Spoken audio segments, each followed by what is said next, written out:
Assalamualaikum warahmatullahi wabarakatuh. Perkenalkan, nama saya Ajeng Puspitasari, mahasiswi ahli kredit Universitas Kusuma Husada. Saya akan membuat video konseling personal hygiene pada saat menstruasi. Untuk alat-alatnya kita siapkan buku tulis dan pena. Assalamualaikum Bu. Waalaikumsalam, silakan masuk. Gimana adek yang bisa dibantu? Mau periksa Bu. Oh, mau periksa ya? Iya. Oke, ini ditanya-tanya dulu ya datanya Iya, ya. Untuk namanya siapa dek? Dini Bu. Oh, Dini ya. Ya. Umur adek berapa dek? 16 tahun. 16 tahun ya. Untuk pendidikannya? Ini SMA Bu. Oh, masih sekolah ya Iya. adeknya ya. Alamat adik di mana? Di Morris Jaya. Di Moris ya. Keluhan yang dirasakan apa dek? Jadi ini Bu, gatel-gatel di daerah kemaluan sama lipatan paha Bu. Terus ini adik lagi halangan? Iya. Oh, lagi halangan hari Iya, keberapa? hari kedua Bu. Hari kedua ya. Oh, oke, ini ditanya riwayat menstruasinya ya. Iya. Dulu adek menstruasi pertama kali umur berapa? Pokoknya kelas 6 SD Bu. Oh, kelas 6 SD Iya. ya. Biasanya kalau menstruasi itu lamanya berapa hari? Biasanya sih 6 sampai 7 hari Bu. 6 sampai 7 Iya. hari ya. Heeh.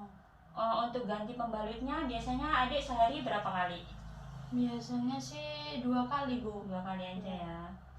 Terus biasanya kalau lagi menstruasi itu nyeri perut atau Iya, nyeri perut, nyeri Bu. perut ya. Oke, untuk riwayat penyakit adik sebelumnya ada riwayat hipertensi, diabetes, asma? Enggak ada Bu. Dari keluarga juga nggak ada ya? Nggak ada. Oke. Oke, tadi dari pemeriksaannya untuk tensinya normal ya dek ya, 110/70. Terus pernafasannya juga normal 20 kali per menit. Terus untuk nadinya juga normal 86 kali per menit, sama suhunya normal juga ya, 36,4. Terus tadi diperiksa di bagian paha juga ada kemerah-kemerahan ya. Oke, nanti ibu akan jelaskan tentang personal hygiene pada saat menstruasi ya. Oh iya Bu. Sebelumnya Ade udah pernah dengar belum personal hygiene menstruasi itu apa? Belum tahu Bu. Belum tahu. Jadi personal hygiene saat menstruasi adalah upaya yang harus dilakukan remaja putri dalam merawat organ genitalianya saat menstruasi. Contohnya kayak mengganti pembalut 3-5 kali dalam sehari. Yang kedua, membersihkan organ intim sebelum ganti pembalut. Yang ketiga, cuci tangan sampai bersih sebelum ganti pembalut. Yang keempat, rutin mengganti celana dalam. Kalau bisa pakai yang menyerap keringat ya dek.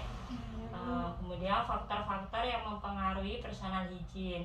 Yang pertama, citra tubuh atau penampilan. Kalau penampilan kita rapi, bersih, wangi, pasti personal hygiene seseorang itu baik. Terus yang kedua, praktik sosial.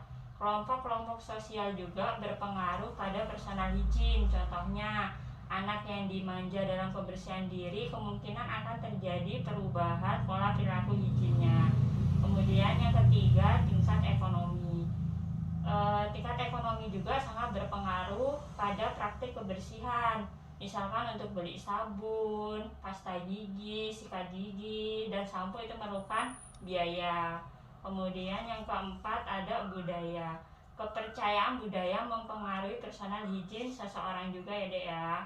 Terus pengetahuan tentang menstruasi. Pengetahuan yang baik akan mempengaruhi perilaku kesehatan. Contohnya, kesehatan tidak diterapkan dengan benar maka akan menimbulkan penyakit ya dek. Yang kelima itu ada budaya. Jadi kepercayaan budaya seseorang dan nilai pribadi mempengaruhi personal hygiene. Orang yang dari latar kebudayaan yang berbeda mengikuti praktik perawatan diri yang berbeda. Terus yang keenam ada kebiasaan seseorang. Setiap orang memiliki keinginan dan pilihan tentang kapan mandi, bercukur, dan melakukan perawatan rambut. Ada kebiasaan yang menggunakan produk tertentu dalam perawatan diri seperti penggunaan sabun, sampo, dan lain-lain. Terus yang ketujuh itu kondisi fisik.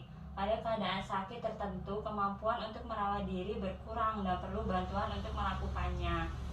Kemudian ada indikator dalam personal hygiene saat menstruasi. Yang pertama, perawatan kulit dan wajah. Wajah merupakan bagian yang paling sensitif bagi seorang remaja, terutama remaja putri. Masalah jerawat pada remaja terkait terkait dengan penampilan. Pada saat menstruasi, kerja dari kelenjar sebaceous akan meningkat sehingga produksi keringat meningkat. Kemudian yang kedua ada kebersihan rambut. Menjaga kebersihan rambut sangat penting karena pada saat menstruasi kulit kepala lebih berminyak dan berkeringat sehingga akan memudahkan timbulnya ketombe. Selanjutnya, hindari membersihkan bulu di daerah kemaluan dengan cara mencabut karena dapat menimbulkan iritasi dan penyakit kulit. Terus yang ketiga ada kebersihan tubuh dan organ genital. Udara yang panas cenderung lembab dan berkeringat. Keringat ini membuat tubuh kita lembab, terutama di bagian tubuh yang tertutup dan lipat-lipatan, yang akan menyebabkan bakteri mudah berkembang biak, menimbulkan bau yang tidak sedap dan juga menimbulkan penyakit. Kemudian yang keempat, kebersihan pakaian sehari-hari. Mengganti pakaian setiap hari sangatlah penting, terutama pakaian dalam. Gunakan pakaian dalam yang kering dan menyerap keringat, bahan katun atau kaos. Kemudian kelima ada penggunaan pembalut. Pilihlah pembalut yang bersih, tidak berwarna, tidak mengandung parfum, dan daya serapnya tinggi sehingga tetap merasa nyaman selama menggunakannya. Kemudian selanjutnya tindakan yang dilakukan personal hygiene saat menstruasi. Yang pertama, mencuci muka 2-3 kali sehari untuk mencegah timbulnya jerawat. Kemudian yang kedua, mencuci rambut atau keramas minimal 2 hari sekali. Yang ketiga, mandi yang bersih minimal 2 kali sehari dengan sabun mandi. Yang keempat, memotong dan membersihkan kuku. Yang kelima, mencuci tangan dengan sabun dan air mengalir sebelum dan sesudah memegang genitalia. Yang keenam, membersihkan genitalia dengan air bersih. Kemudian yang ketujuh, tidak menggunakan cairan antiseptik saat membersihkan genitalia. Yang ke-8, tidak menggunakan bedak atau parfum pada daerah genitalia. Yang ke-9, membasuh genitalia dari arah depan vagina ke belakang anus. 10, pembalut harus diganti secara teratur 4-5 kali atau setiap setelah mandi, buang air kecil dan buang air besar. Yang ke-11, mencukur atau merapikan rambut kemaluan karena bisa ditumbuhi jamur atau kutu yang dapat menimbulkan rasa tidak nyaman dan gatal.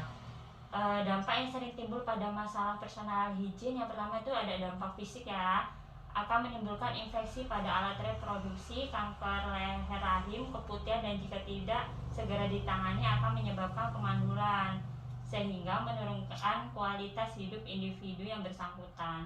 Kedua, dampak psikososial, yaitu masalah-masalah sosial yang berhubungan dengan personal hygiene adalah gangguan kebutuhan rasa nyaman, aktualisasi diri, dan penggunaan interaksi sosial. Oke, cukup sekian. Sebelumnya apakah ada yang mau ditanyakan, Dek? Nggak ada, Bu. Ada, oke.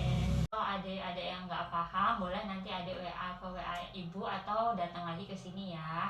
Iya, Bu. Makasih ya, Bu. Ya, sama-sama.